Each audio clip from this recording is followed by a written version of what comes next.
So hello mga friendship, we're here at Juvora Hotel, the tallest hotel in the world. Okay, they hold the Guinness Book of World Records for the tallest hotel in the world. Ang ganda, lobby pa lang, di ba? Sa reception area. Maraming tao, pero I was able to check in early. So tara, akyat tayo. We have our key card na. We're expecting na mabagal ang lift kasi nga mataas ang tower. Pero kita mo naman, elevator area, napakabongga. Diba? Gold ang details niya. Mukhang luxurious talaga tong hotel na to. Oh, sino ka dyan? So, eto na tayo sa room. Oh my God! Ang ganda ng room! I'm so happy. Sobrang tagal ko nang gustong mag-check-in dito. Tignan nyo naman. Ang kanyang headboard. Gold leather, o diba? Lakas makasyala. So, dito sa kabilang side, tingnan nyo. I like the idea na medyo lowered yung side table. Okay.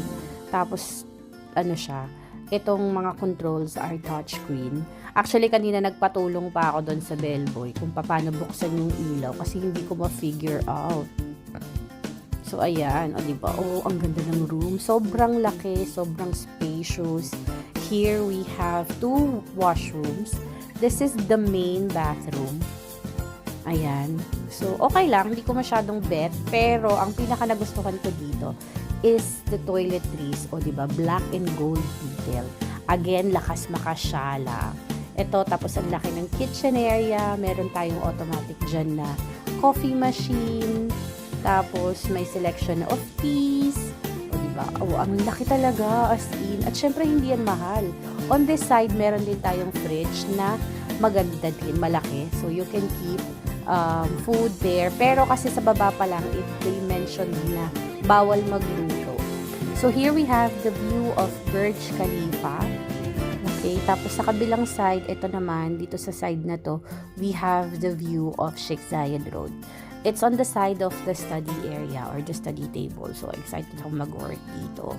Kasi ayan yung view natin. Okay. And meron din silang malaking TV. Okay. Naka-mount yan siya. So, let's see kung magagamit natin because I really don't watch TV kapag nasa hotel ako. I just usually open it kapag matutulog na ako para lang may liwanag tsaka may konting ingay. Okay. So, there you go. Ayan, meron tayong window facing the other side of the hotel. And that's the entire room. Later on, we're gonna be checking the entire amenity.